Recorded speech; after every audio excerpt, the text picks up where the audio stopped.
Hey, what's up YouTube? This is the Mermail Master coming at you guys from the Team Time Riders YouTube channel with another discussion video. And today, the discussion that I wanted to bring to you guys was a discussion on one of my favorite decks, MERMAILS.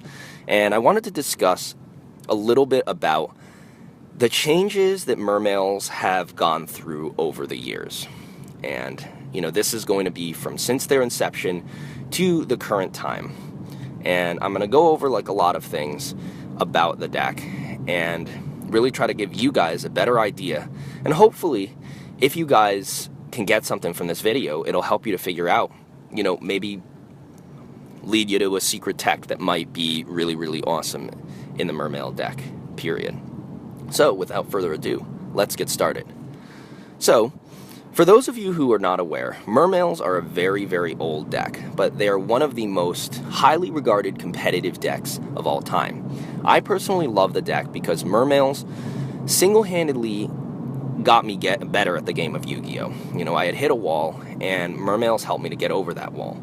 With an increased amount of access on resource modification, which you need, considering that every single one of the plays that you have in the deck is a 2-card combo, it is increasingly important for you to make sure to keep everything that you have, you know, in check and make sure you have the resources to make the plays that you want.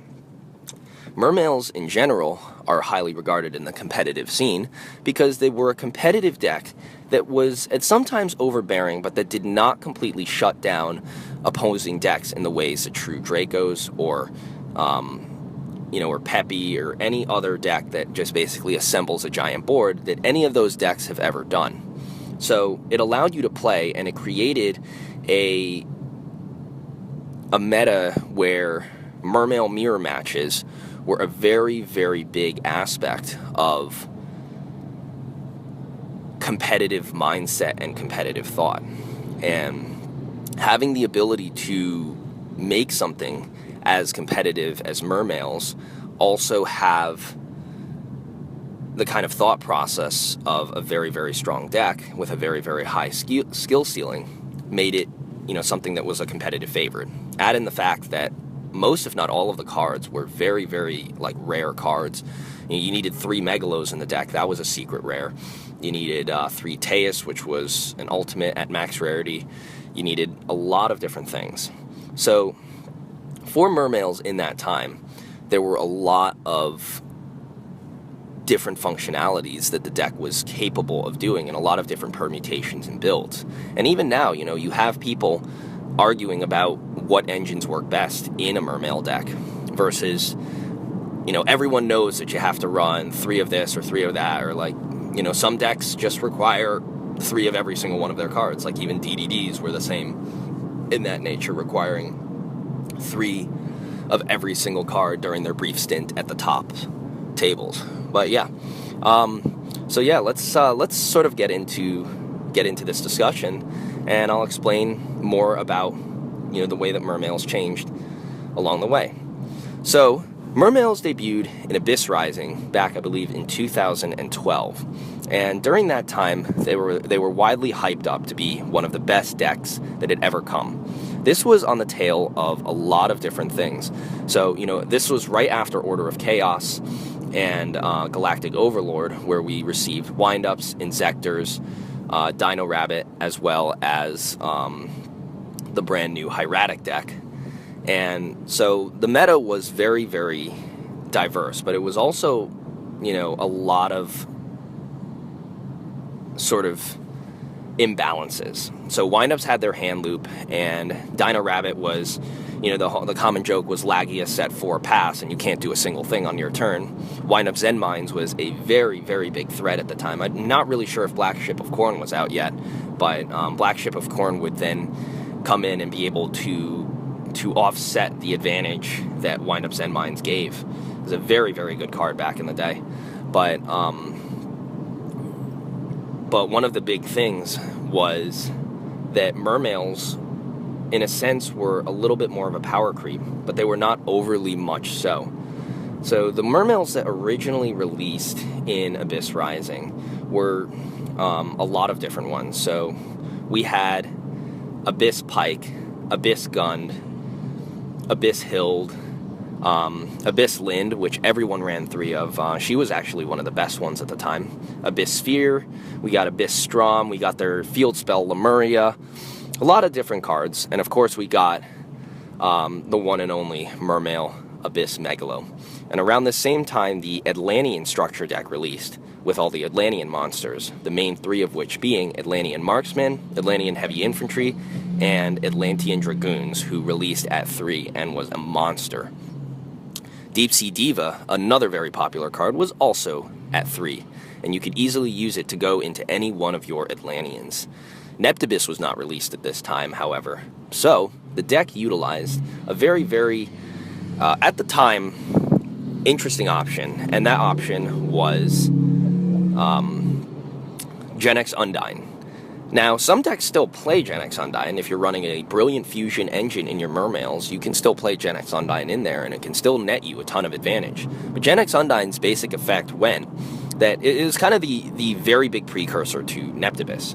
GenX Undine's effect went that you can activate this card to send 1 water monster from your deck to your graveyard to add GenX Controller, and only GenX Controller from your deck to your hand. So in a GenX deck, or in any kind of other deck, you know, it's just like, oh, what? I Foolish Burial a water and add GenX Controller from my deck to my hand. It makes me slightly faster than my already crappy slow pace. But in Mermails, everything changed, because the Atlanteans had the ability to trigger Dragoons, or to trigger themselves whenever they were discarded for cost for a water monster's effect. And it didn't matter from where, whether it was from the hand, the deck, or the field. If they were sent for cost, you got to trigger an effect. GenX Undine provided the utility and the flexibility to send an Atlantean monster, any which one you wanted, directly from your deck to the graveyard. And because none of the Atlanteans were searchable at the time, this was a huge, huge boon to the deck. So a lot of players started running, actually, you know, starting out running 3 GenX Undines and 2 GenX Controllers, and that was a very, very big number.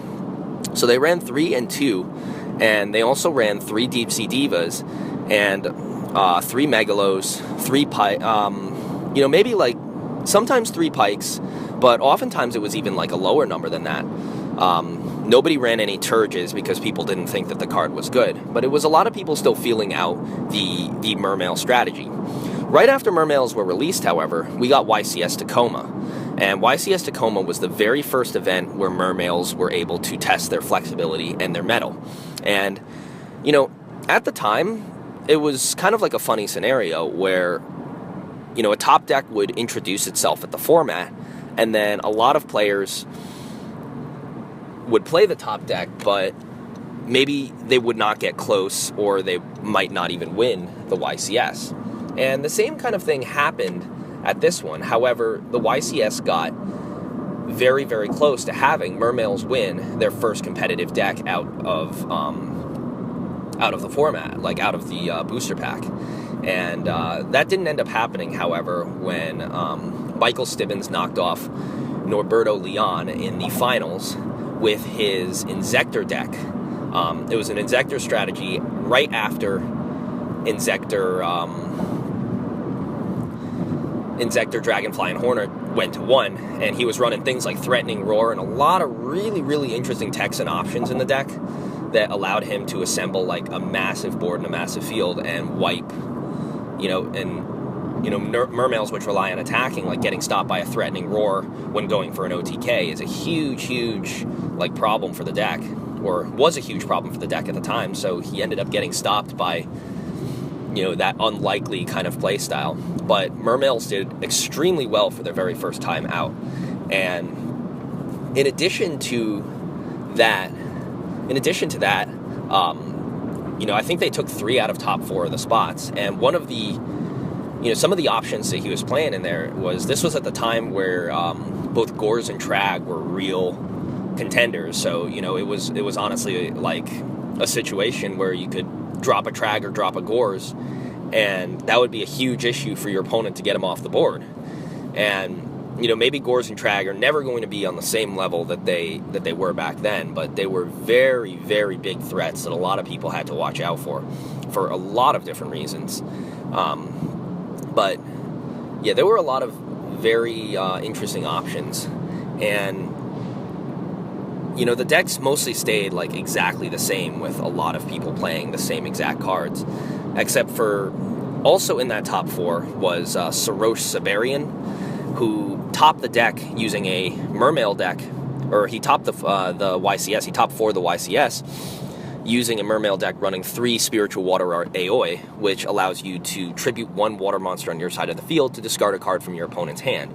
So still allowing him to hand loop, but it basically was showcasing the power that Mermails had and the different options that you could play with the deck. So continuing on from that format, most of the decks in that format stayed very, very widely the same. It was 3 months of mostly the same Mermail strategies with very little variation between them coming into the YCSs. However, once we reached Cosmo Blazer, a lot of things changed. We got a ton of different cards. So we got access to Mermail Abyss Dine and our main monster, Mermail Abyss Teus. But very, very surprisingly, despite Teus having the ability to field himself as a level 7, to go into Gaios and to go into other things and make, certain plays that the deck had a little bit easier, despite them, getting Teus, he wasn't able to really make an impact or a splash on the meta. And in fact, for a long time, nobody even played him or touched him. And, many of the Mermail decks that topped in that format, they didn't play him in the deck. And at the time, Mermails were facing competition from other different strategies. But a lot of people stayed steadfast to the build that they knew worked. And this all changed, however, with Jeff Jones and Billy Brake. And a lot of people, hopefully, not a lot of people saw potential in Teus, and it dropped to a $5 card for a very, very long time. I remember that because, I was trying to build Mermails for a while. Was trying to build them since they came out, and I unsuccessfully made several purchases of boxes to try and get the cards. But I remember Abyss Teus being $5, and when the card was $5, you had players just saying like, oh, this is a terrible card, like it's only 1700 attack, it doesn't really do anything for our strategy. What kind of Mermails can we even search, blah, blah, blah, blah, blah. But it took Billy Brake and Jeff Jones to build a deck that would then define what would become of the YCSs for around the next year to the next year and a half. And those cards form the basis of what was called Monomermail. And Monomermail was a deck that both Billy and Jeff created that ran Teus in triplicates, and it ran a lot of other cards. So it ran Teus in triplicates, but it also was the very first variant to run 0 GenX Undine. So you had Teus and you had a lot of other cards coming in there and really creating a lot of opening plays in the deck. And all of these specific plays were very, very strong. You had very varied options for a lot of your different cards. Having, for instance, the brand new Mermail XYZ come out that allowed you to run the Bahamut Sharks in there, and they just basically created a very, very strong rank 7 focused deck that was better than any Mermail deck that had come out at the time. And so Mermail Abyss Teus obviously was considered very, very good from that point out, and they made it into a strategy that really dominated for the next couple of months. And it's just something that could spit out rank 7s unlike anything from ever before. And so for the next 3 months, Monomermail topped. And I believe it was the last or so event that Monomermail topped, piloted by Oscar Zelaya, that was right before the release of Lord Lord of the Tachyon Galaxy, I believe it was. When Lord of the Tachyon Galaxy released, a lot of things changed, because this was when we got the Dragon Rulers. So Mermails, who used to rule the Roost at the time, no longer ruled the Roost. However, they were able to change in a variety of different ways, in a variety of different play styles, in order to, modulate playing alongside Dragon Rulers. And this was right at the time that Mermails started to incorporate Tidal and Aqua Spirit. So they had Tidal, Aqua Spirit, and maybe even Dragon Ice to help discard and trigger Atlanteans. But both of those cards were very, very strong contenders. And Tidal could special summon itself by banishing any 2 dragon types or any 2 water monsters. They had the ability to... So running 3 Aqua Spirit and running 3 Tidal had the ability to make a very interesting strategy for Mermails, because people didn't really run Aqua Spirit too much at the time, but running Aqua Spirit in there allowed you to banish Tidal and get off its special ability that when it's banished, you get to search 1 dragon type monster from your deck to your hand. And so what they really did at that point was allowing you to search like another water type dragon, like another water dragon monster from your deck to your hand. Really allowed you to keep bearing down on your plays against your opponent, and Aqua Spirit helped to trigger those banishes. So it was a very, very big boon to Mermails. Not as big as the boon that the Dragon Rulers got playing together, but it created a lot of innovation in the game. And once again, Soroush Sumerian, who created Mermails, dropped another very, very spicy combo on us. And that spicy combo was none other than the Bahamut Shark and Engineer combo. MechQuip Engineer was released in the Number Hunters pack, I believe it was, and a lot of people paid that card zero attention because, in a format where you had things like Leviathan, Leviair, Tempo, which was one of the best rank 4s at the time, or one of the best rank 3s at the time, in comes MechQuip Engineer, whose effect is, basically target a monster, and it cannot be destroyed by battle or card effects at the time.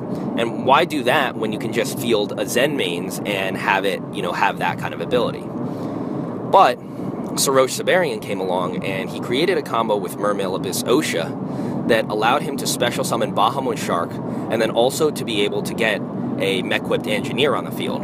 And that combo was the precursor, actually, to the Bahamut Shark Double Toad combo we currently have today. Double Bahamut, Double Toad, which, is not quite a thing during Link format, but was still a very, very strong combo leading up to that point and one of Mermail's biggest combos. But Soroush Sumerian created that, the precursor to that combo, utilizing MechQuip Engineer, and in a very, very interesting way, by fielding a Bahamut, fielding an Engineer, and then activating Engineer's effect whenever his opponent would target something, activating its effect, first and foremost, Bahamut Shark special summons a Mermail Abyss Trite from your extra deck. Then, Engineer's effect, whenever your opponent activates something, targets Bahamut Shark, switches it to defense mode, and makes it indestructible by battle or card effects. The next turn, Soroush should be able to special summon another Mermail Abyss Trite from his extra deck. And at the time when, that a multi-turn combo like that was a huge, huge competitive advantage, and, there was not really so much removal options outside of, outright destruction in the format. You had a combo here that could field 2 Abyss Trites, which were both +1s on revival, and you were born an Abyss Pike off of those. You have Abyss Pike at 3, whatever. You can still push a variety of different plays. And so he was able to do that and make that very, very competitive combo. So around that time when Lord of the Tachyon Galaxy came out in the summer, Mermails were, kind of played second fiddle a little bit to the Dragon Rulers. But that kind of all changed when the Dragon Rulers all went to 1, and the babies, or when the Dragon Rulers, they stayed at 3, but all of the babies were banned. And Konami thought that this would deal with the Dragon Ruler threat, but it did not. And so, Mermails still ran the Dragon Rulers in there, coming into Judgment of the Light and other sets, but they faced a lot of competition at that point out from both, like, the best deck at the time, which was the Ravine Rulers. And the Ravine Rulers dominated the game for, like, that next 3 months, and Mermails didn't really see as many tops as they wanted to see. It was largely still a Tier 0 format because of how good Dragon Rulers were.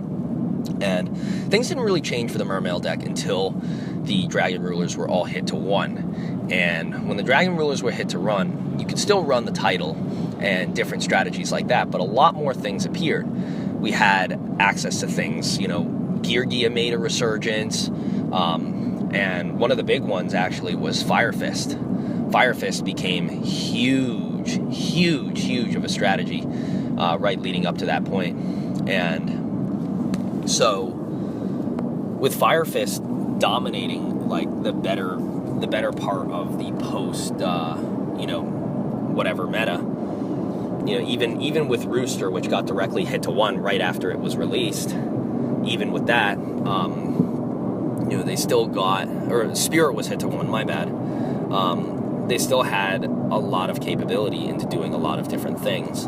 And Mermails with 1 title was still really, really good. You ditch the title to your graveyard and you can still activate its effect and make a lot of different types of plays that you wouldn't have been able to make otherwise.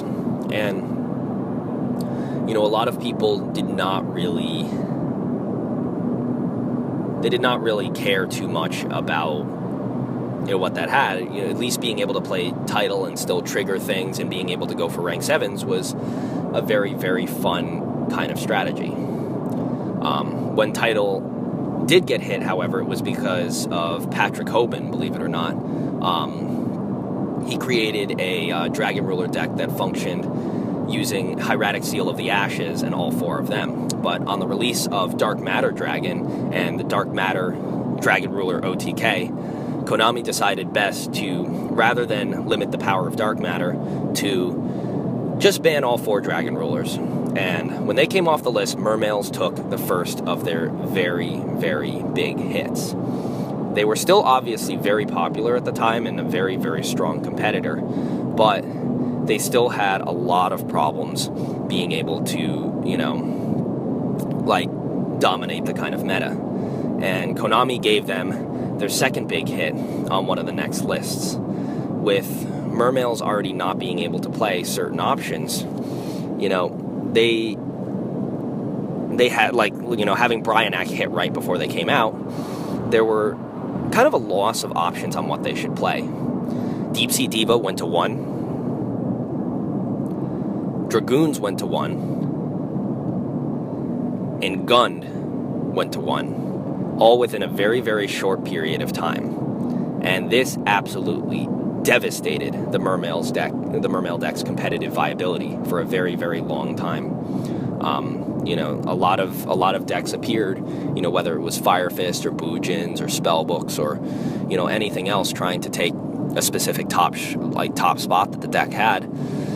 There weren't really a lot of things that the deck could do, and it turned into the kind of grindy, trap-heavy deck that maybe was on the fringes of competitive viability, but was not really directly involved in, any competitive competitions for a while.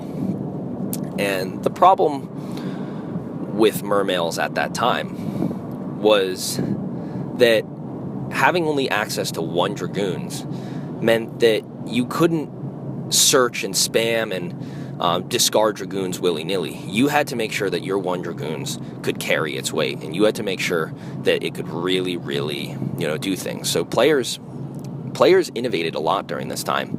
This was during the time that you saw people playing Mask Change 2 into Mask Hero Acid and other spicy tech cards and combos to try and get the most use that they could out of their Mermails and to try to really balance them out. They didn't have as much power as you wanted. You didn't have a big first turn play. You could summon a classic first turn play for Mermails during that time was really, creating just an Undine and a Teus or something like that.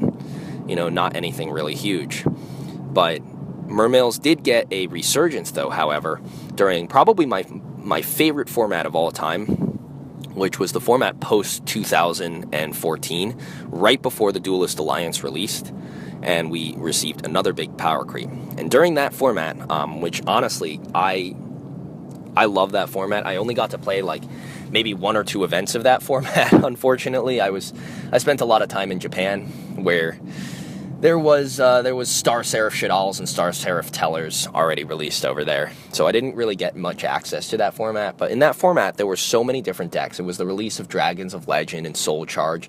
So you had Lightsworn Rulers.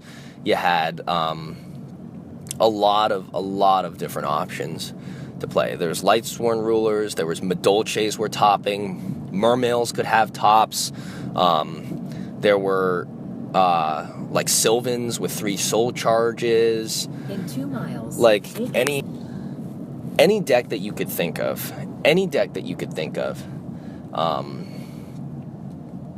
Had the capability and the power to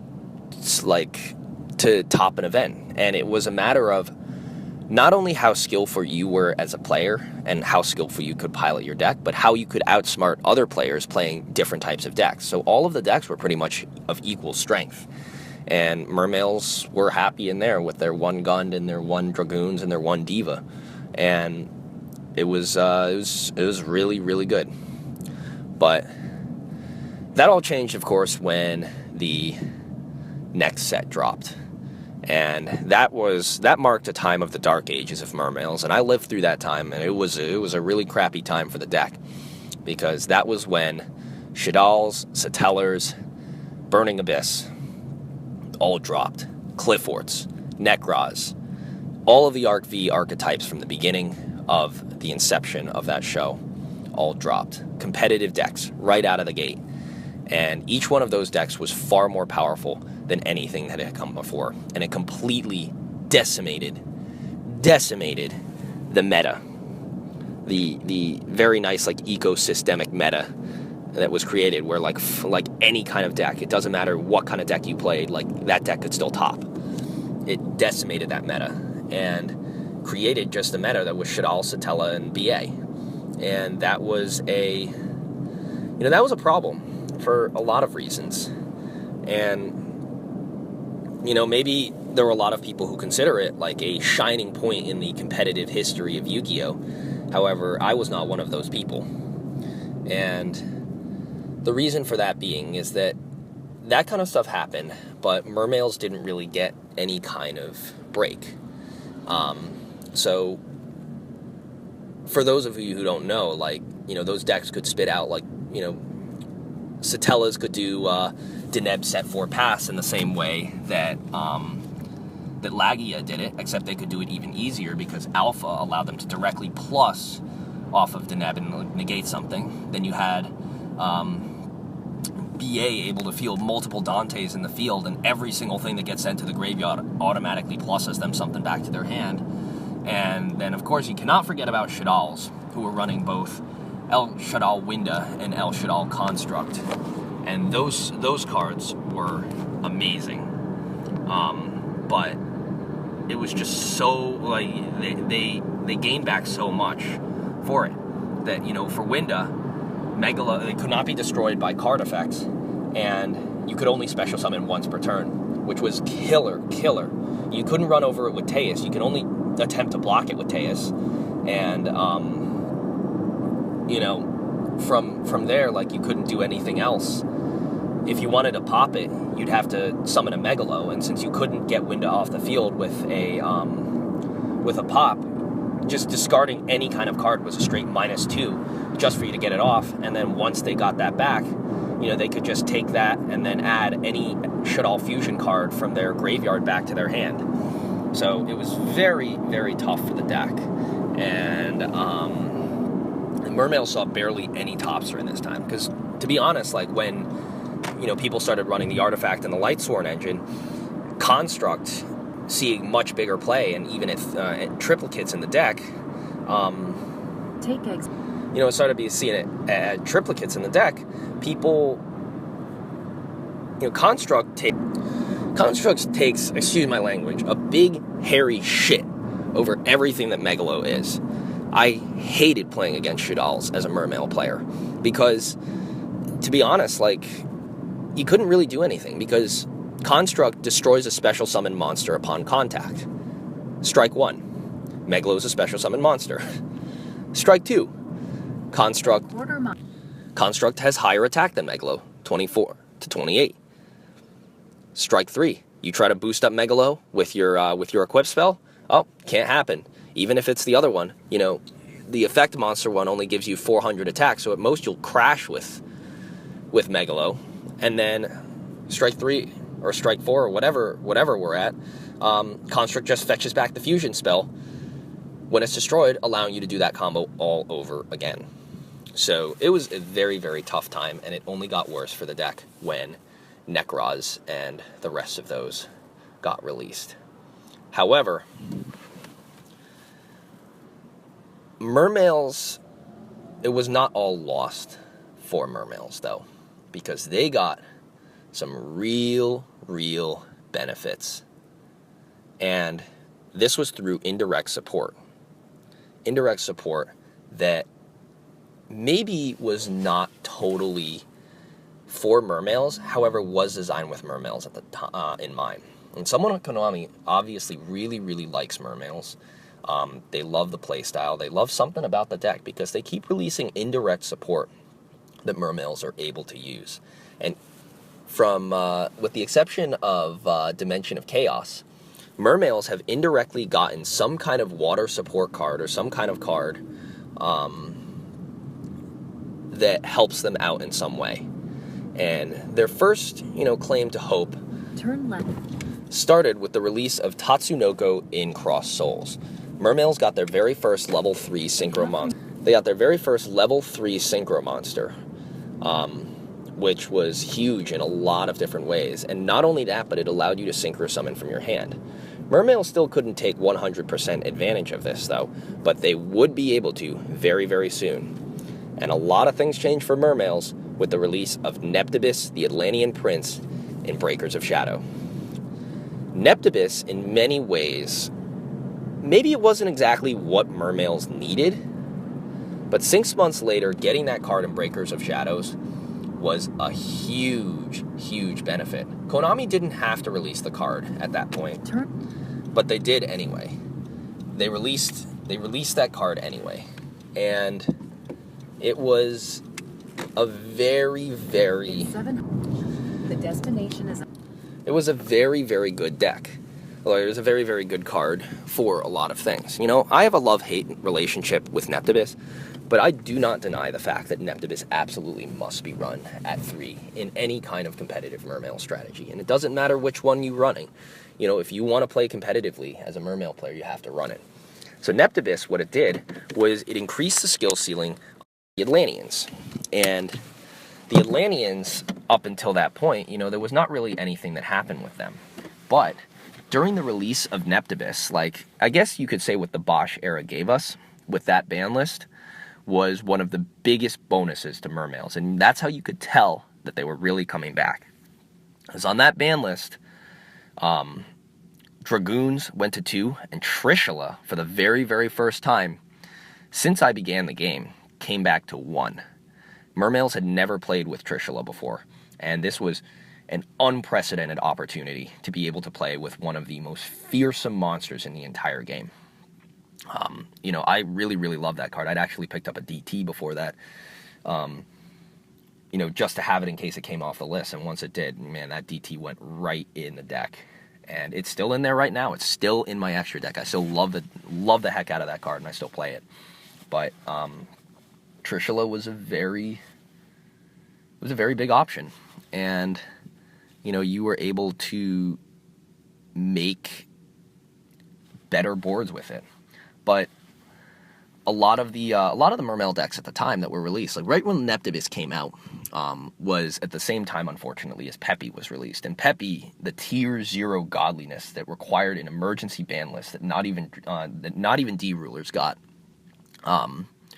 was an insane deck.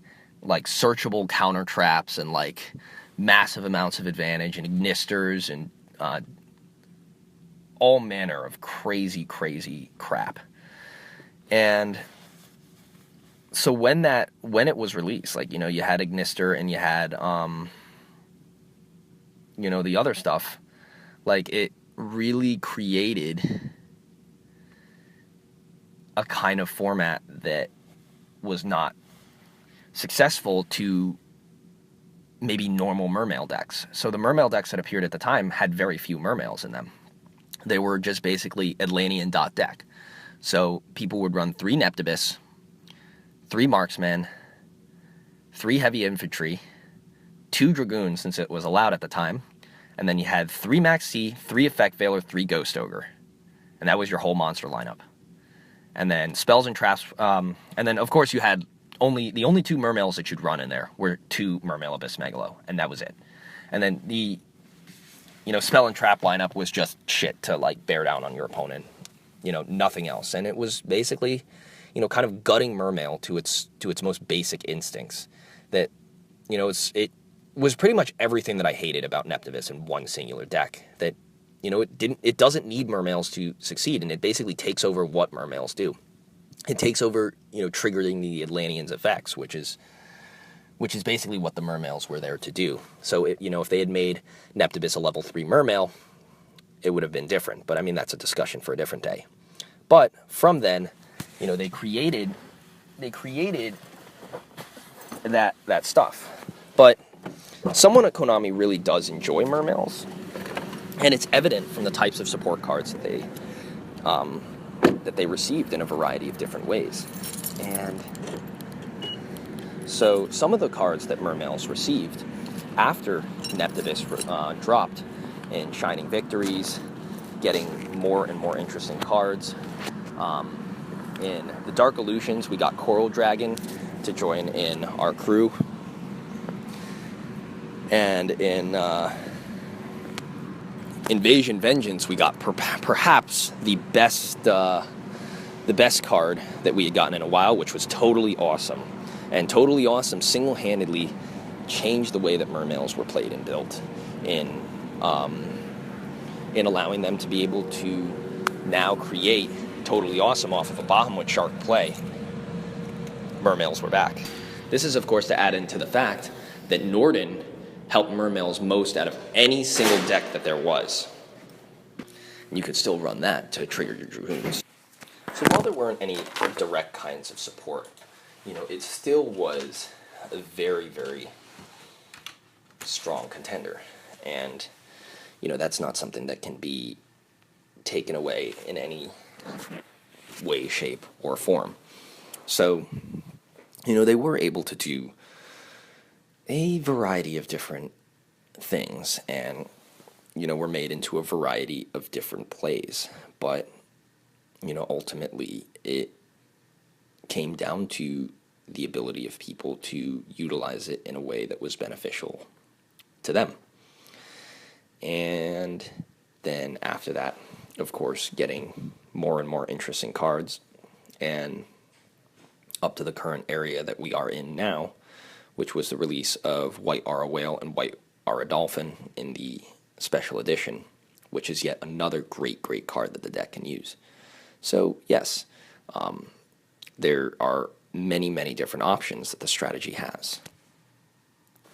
So all in all, like, that being said, you know, it seems like the deck has gotten a ton of support, and I'm really excited for the way that the strategy is going and for what the future of the Mermails holds. So, you know, this is something that's exciting, at least to me, and I'm very, you know, pumped to see, like, what kind of new ways people can innovate and people can build this deck. But, yeah, like, this has been one of my favorite decks of all time, and I've loved seeing the way that it's evolved and the way that it will continue to evolve as new support comes out. But if you guys like this video, please remember, shoot up with a thumbs up. Remember to rate, comment, and subscribe. And if you guys want to see more stuff like this, you know, I know this was a long video, please feel free to let me know. And I'm more than happy to record more interesting conversations and videos just like this one. But thank you guys so much for watching. Make sure to rate, comment, and subscribe. And this has been the Mermail Master with the Team Time Writers YouTube channel. And I'm signing out. Catch you guys next time. Peace.